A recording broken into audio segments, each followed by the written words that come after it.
And now, ladies and gentlemen, we are now concluding our sessions with an engaging fireside chat titled The Future of Innovation, Emerging Technologies, Untapped Markets, and Opportunities from Investors' Perspective.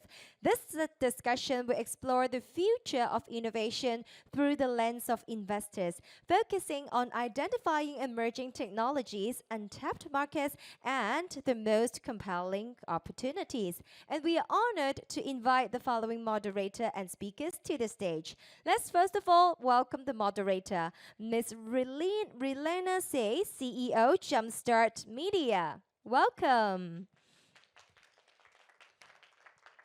And we would like to also invite our speaker to the stage, Mr. Hussain Almarhoon, the founding managing partner of HALA Ventures.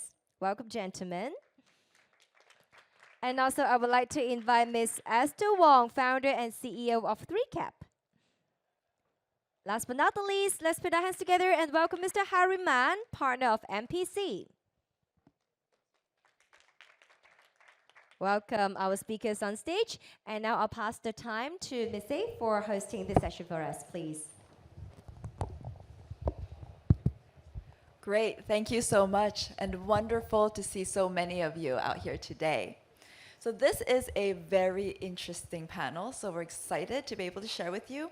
The topic is the future of innovation, emerging technologies, untapped markets, and opportunities from an investor's perspective. So as you all know, the rapid growth of technology is disrupting different industries throughout the world. But that brings with it really interesting questions, like what's the next big thing and how do you know? What factors will affect the next big things? How do considerations like ESG, ethical considerations, regional plays, how do that affect into our future? And of course, who's going to fund and how much is going to be funded into the next big thing? So we're very lucky today to have three esteemed panelists with us. So today we have with us Mr. Hussain Almarhoon, founding partner of HALA Ventures, a prominent firm empowering startups around the MENA region. We also have with us Ms. Esther Wong, the founder and CEO of 3Cap Ventures, a forward-thinking AI VC with a global mandate and an impressive track record of investments in Unity, Palantir, and Planet Labs. And finally, we have with us Mr. Harry Mann, founding partner of MPC, an established VC player with a solid track record across the APAC region. So let's get started. I'd like to kind of begin our whole talk with a warm-up question. So the question is, there's a lot of disruptive technologies that are coming out now. What industries do you guys think are most ready for disruption, and how can these industries prepare themselves for the technological disruptions that are coming? Hussain, why don't we start with you? First of all, it's a great honor to be in here today with you. It's a very interesting question, basically. And it varies basically between a region to another. Based on where we're coming from, I wouldn't say that an industry or a sector per se that might fit to here. But back where I'm coming from, I would definitely say fintech is growing rapidly over there, and it's been there for quite some time, and it will continue growing for the coming, let's say, decade or so. And as you may know that fintech or financial technologies basically are embedded within all other sectors. So that makes it something really interesting for us to focus on and consider highly. Thank you, Hussain. So fintech. How about Esther? What do you think? So I have a knowledge bias, right? So I have some friends here. So for those of you who know me, I'm very focused in AI. So AI itself is a big disruptor for sure, right? That's consensus. But even within AI itself, AI is being rapidly disrupted from within. So mainly, how can we produce better AI? How can AI be more efficient? And going back to your question, how can AI be more green? So there's a lot of interesting subsectors of AI that is rapidly disrupting how to produce AI fundamentally. So that's where I think all the very interesting opportunities lies. What about you, Harry? It's very hard to answer, being the last one, right? So he mentioned about fintech, and then Esther mentioned about AI. That talks about pretty much everything. So I've been doing investments for the last, I would say, 25 years now.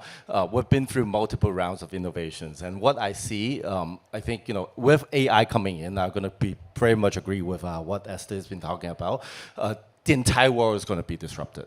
We've seen what internet has been through, seen what mobile has been through, disrupting the entire industry. And now we kind of like seeing a new evolution with AI coming into fintech, constructions, manufacturing, robotics, everything, every single sector. If you're not paying attention to AI, I think you'll be lagging behind.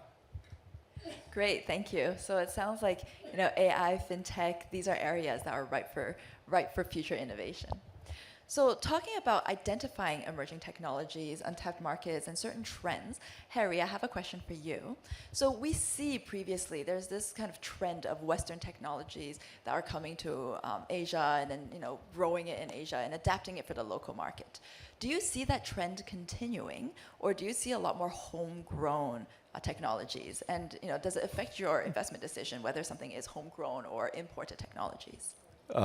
First of all, very good question. I think, but this question is a little bit too, I would say, put it on one perspective, a little bit too old school. Back 10 years back then, we do have a lot of investing into a lot of companies that were copied to China. Ideas that were born in the US, and then we make, the Didi was the Uber of China, the Almarhoon was the Grubhub of China, et cetera, et cetera. So we've been through a phase, and I'm very happy to see that we've invested into a lot of them and make us very successful. Ultimately, as an investor, I don't actually care whether these ideas born or came from the US or from China, because fundamentally we're all human beings. The kind of like needs are exactly the same. We need all taxi hailing, we need, quicker delivery, we need online shopping. It doesn't matter where is it invented. But, talking about a little bit about, importing into China, we've been seeing a lot of China exports of China ideas. You probably have been watching the growth of the Shein, the Tmall, especially the TikTok that were born from Douyin, which is all China-originated ideas born in the Asia region and now pretty much taking over the entire world. So ideas could came from anywhere. Ultimately, is whether you can serve the purpose of the entertainment or the needs of the consumers. This is how we as a VC will focus on. That's the mainly kind of like the angle that we're looking at projects. Great, thank you, Harry.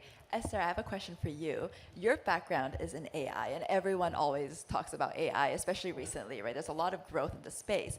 But my question is, what about technologies that are related to or support AI? Where do you see the most growth there? Yeah, so this is what I meant, right? Good question. So what I meant is that within AI, the current infrastructure and the current way of producing AI is clearly not sustainable. So I believe that there's going to be substantial opportunity coming from the disruption on how to better produce AI. So if I need to be more specific, we are looking at the AI, because there are 4 areas in AI I can invest in. Either, when you say AI is too broad, right? You have data, like the most fundamental layer, and then you have the infrastructure. So you have the hardware, the NVIDIA, the chips, and the data center. Then you have the operating system. So you have the OpenAI, Maestro of the world. And then on top of that, you have the application layer, which is what people use, right? And then you further divide to B or to C.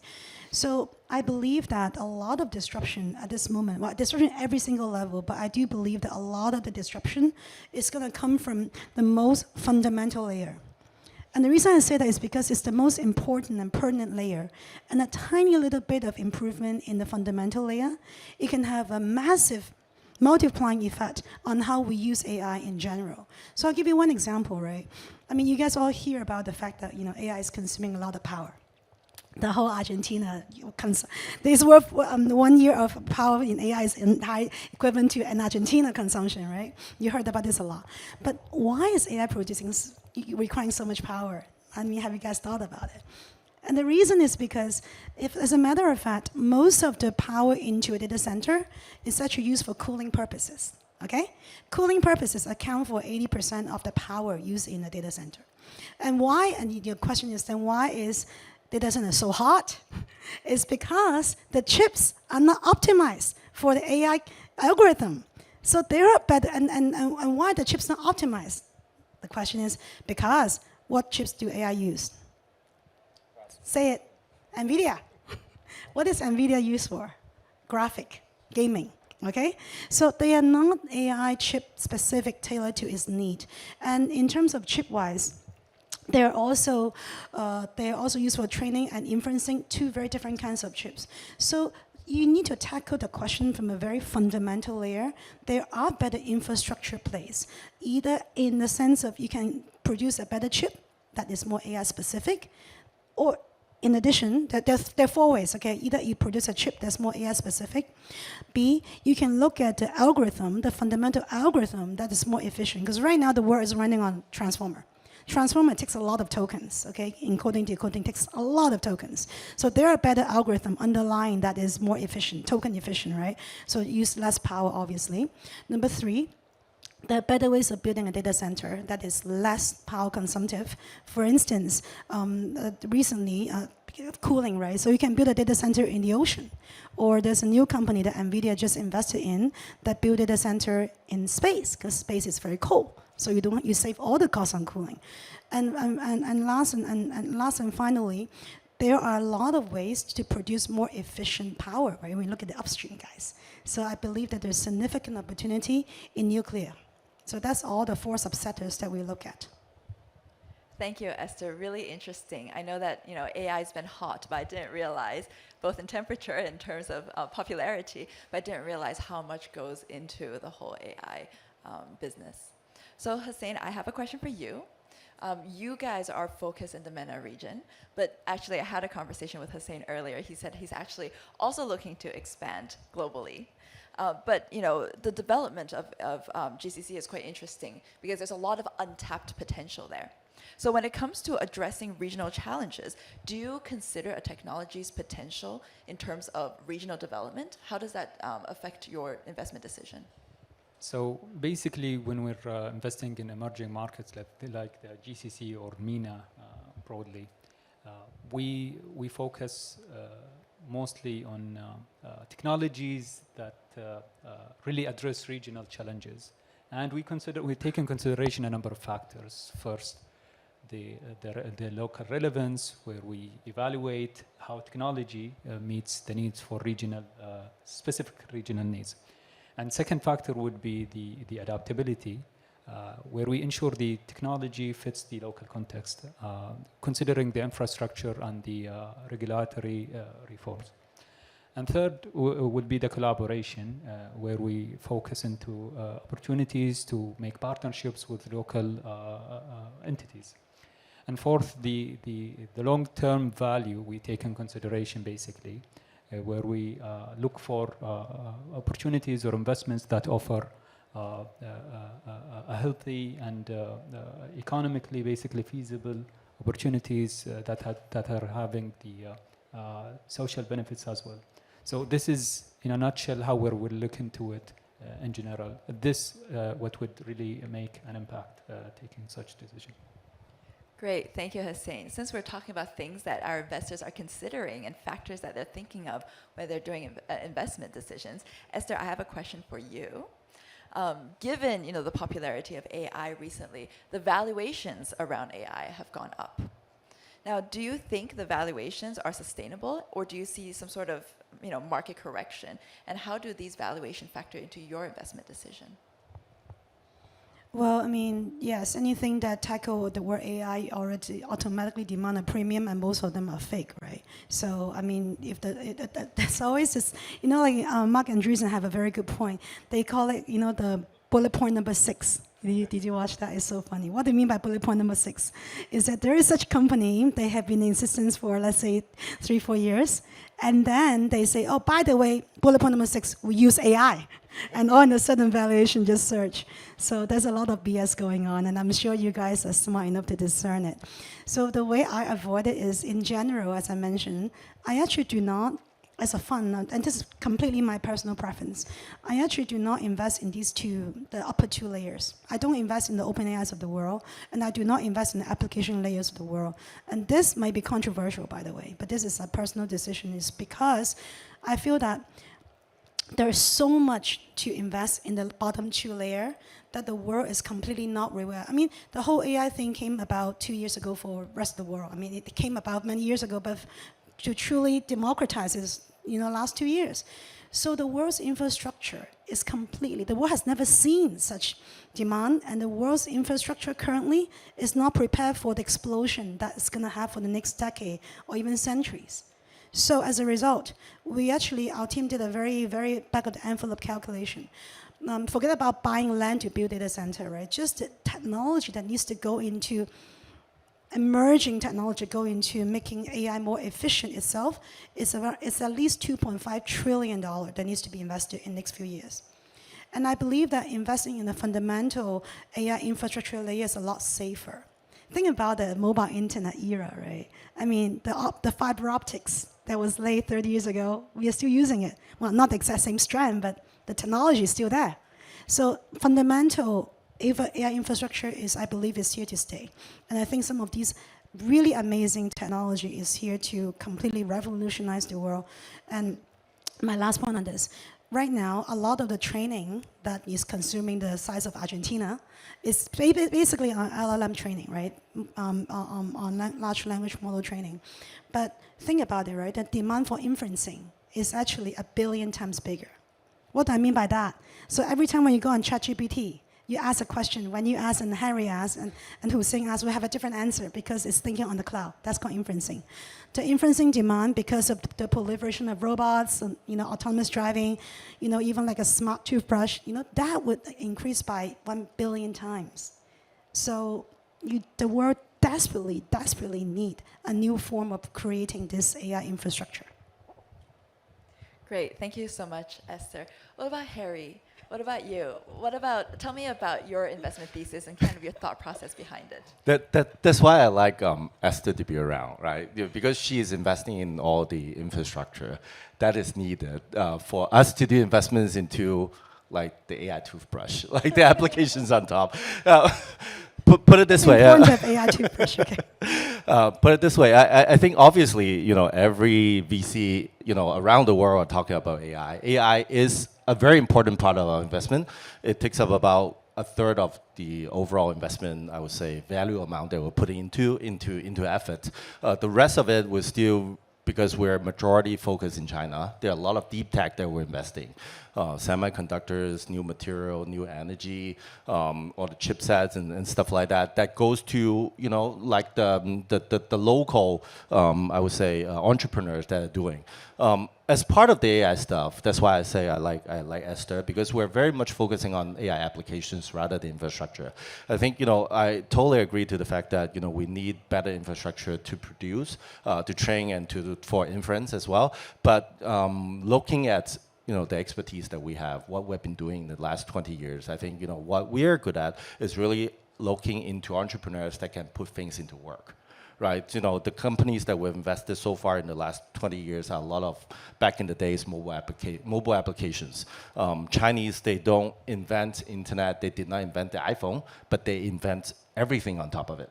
So right now, I do believe that, also it will be very similar to what we see, repeating of what happening to the mobile internet stage. There will be, a tremendous creativity on the infrastructure side, on NVIDIA, on OpenAI, on foundation models. But once it comes into place into putting these into applications, Chinese entrepreneurs could be the best in putting them into applications. When I say applications, there could be 2 directions. On the more softer side is more the enterprise services, all the fun stuff, all the things that can help you to do your life, make your life better, improve efficiency. On the other hand, there's also the hardware part of it, which I believe is where the robotics will come in, which will also play a very important part of AI applications on hardware. So both software and hardware side, we do believe that there will be a lot of opportunities, but we're waiting in line for, I would say, the foundation models and the infrastructures to get ready. Since we've been looking into the space for quite some time now, we do see that has been a trend changing in the kind of opportunities that come into my desk. For the last, I would say 12, 18 months, a lot of these entrepreneurs, they were trying to do were infrastructure. But for the last 3 to 5 months, more and more so, people are trying to put into place mobile applications and enterprise applications on top. And this is kind of like the start of kind of like the iPhone moment of what we see will come into play of the AI market. Great, thank you so much, Harry. And I think that was a really great answer building on Esther's earlier answer. But Hussain, let me ask you something that's slightly different. So when you were answering my question earlier about considerations in the regional space, one of the points you talked about was partnerships with local corporations. So can you tell me a little bit more about how you see these corporations partnering with the startups? What do you think about them from an investor's point of view? And what key considerations do you think are important for a successful partnership? Sure. So what usually corporations provide to startups are 3 things. Access to resources. So aside from financial support, they're giving them access to markets, which make them scale faster. And the second thing will be the guidance and mentorship by the leaders of those corporates, helping the startups to navigate through the challenges throughout their journey. And the third one will be, as mentioned earlier in the previous panel discussion, that gives an edge for those startups in order to innovate, capitalizing the strength of those corporations. And basically, in order for this relationship to succeed, there has to be 3 things in there, basically. First, there has to be an alignment of the goals, and that has to be clearly communicated back and forth. And the third one is flexibility and adaptability, flexibility by both sides, basically, because definitely they might change things based on the circumstances. And for us, the minute we see such successful, let's say, partnership, we start looking at it, and it shows us how this business model is validated, and we can see that it has more potential for growth, which makes it very attractive for us to consider to invest in. Great, thank you so much, Hussain. Talking about factors, that you consider during your investments, Esther, you talked about earlier AI, your investment, your global mandate, but there are ethical considerations. You talked about electricity, and you joke about it, but a lot of electricity is obviously being used when it comes to AI application. So our question is this: how do you consider ethical implications in your investment in AI, and is there some sort of balancing act that you have to consider when it comes to ethics versus profitability or growth? Well, this is a very broad question, so I'll answer from my own investment scope first. So by just making inferencing or making AI token production more efficient, you're saving an Amazon forest every hour, okay?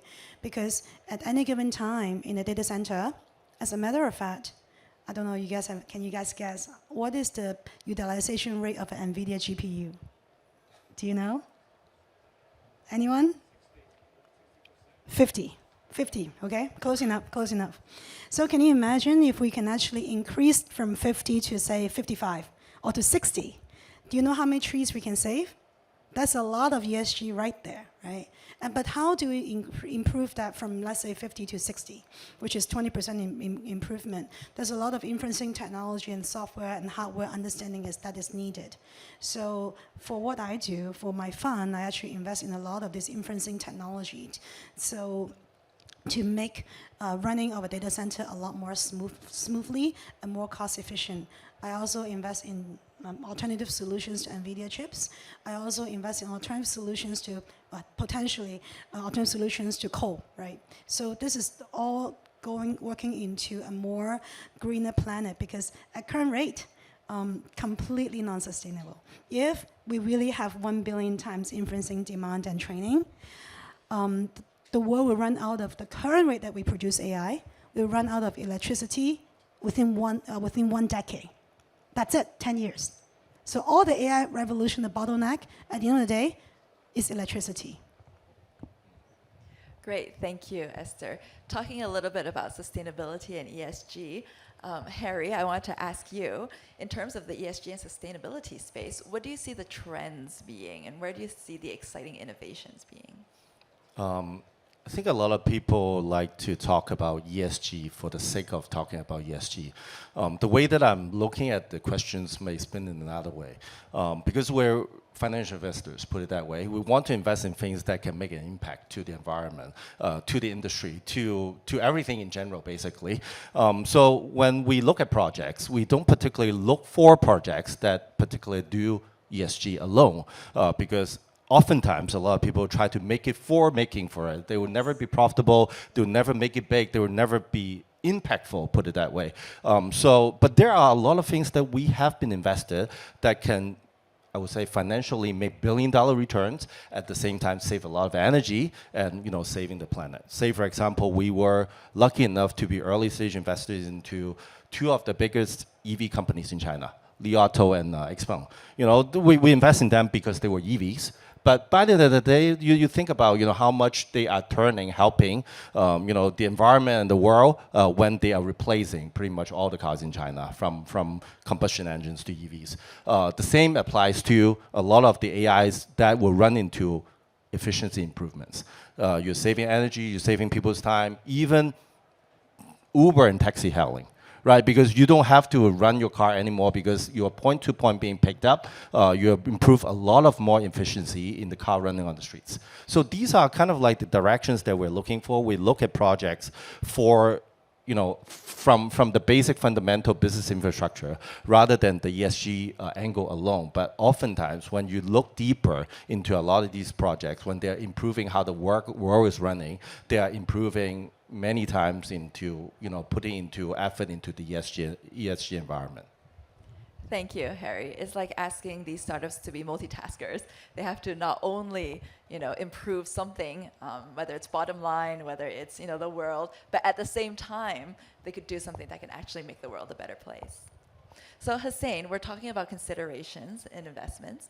How do you assess risk? Because especially for early stage companies, right, you really don't know as much about the company. How do you determine what's risky, what's not, and how do you balance risk and profitability? Well, they're asking me to wrap up quick, so I'm gonna make it quick as much as possible. So we definitely prioritize evaluating the founding team first because they can make or break the entire business. And second, we come to the market where we conduct in-depth market research to gauge the competition, the demand, and the regulatory needs, basically. And third, we come to check the viability of the technology itself. I mean, is it adaptable? Is it scalable technology that is being used or not? We truly believe that these are truly important to consider before addressing the trivial things, which is the market fit, product market fit, the scalability, and the financial health of any opportunity. Great, thank you so much. You know, I wish we had a lot more time. I think all three of our speakers are able to give us a lot of insight, valuable insight to our audience today. And actually, I still have multiple questions left, but unfortunately, I'm told that time is up. But you know, for all of our audience, please do feel free to reach out to our speakers after the event. I'm sure they're happy to share more about, you know, their experience and their wealth of knowledge. Thank you so much for joining us today.